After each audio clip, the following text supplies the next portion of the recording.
Multiplier nos occasions de bonheur. Je reprends une phrase d'une salariée qui dit « Comme rien n'est certain, autant faire ce qui nous plaît ». C'est une salariée qui vient de changer de métier. Et je trouve que sa phrase est très juste à 3 niveaux. Au niveau personnel, 47% des gens estiment passer à côté de leur vie.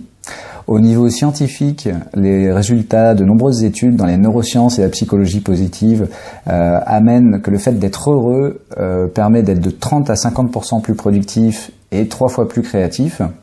Et donc le troisième plan sur lequel cette phrase est juste, c'est au niveau professionnel, c'est que les entreprises aujourd'hui ont besoin de salariés épanouis afin qu'ils soient créatifs et innovants.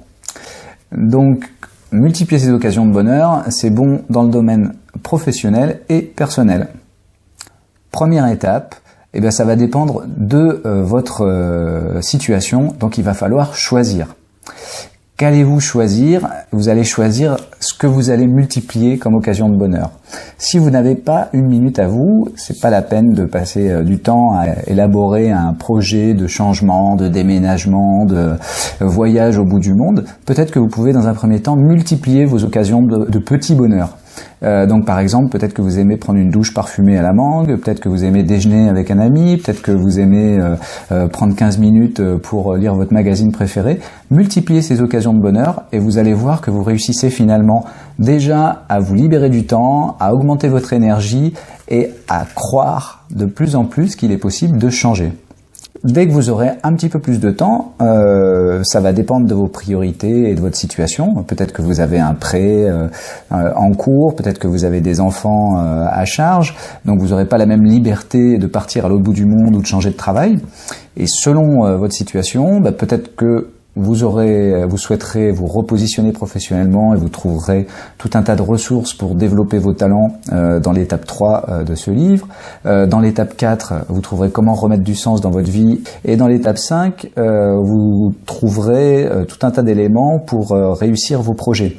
Puisque les projets, on en a tous beaucoup dans la tête et on n'a pas suffisamment de temps pour avancer dessus. Donc du coup, il est important de choisir quels sont vos projets les plus prioritaires et de les mettre au planning, et puis de lister tout ce qu'il y a à faire. Et je pense à un couple d'amis qui viennent partir en Amérique latine. Ça fait 2 ans qu'ils ont préparé le projet, et c'est vrai que ces 2 années de préparatifs ont été 2 années très très belles dans leur vie, parce que rien que là, avant même d'avoir lancé ce projet, dans les préparatifs, c'est quelque chose qui anime, qui apporte beaucoup d'énergie, de plaisir, de se projeter, et ça permet effectivement de remettre aussi du sens dans sa vie.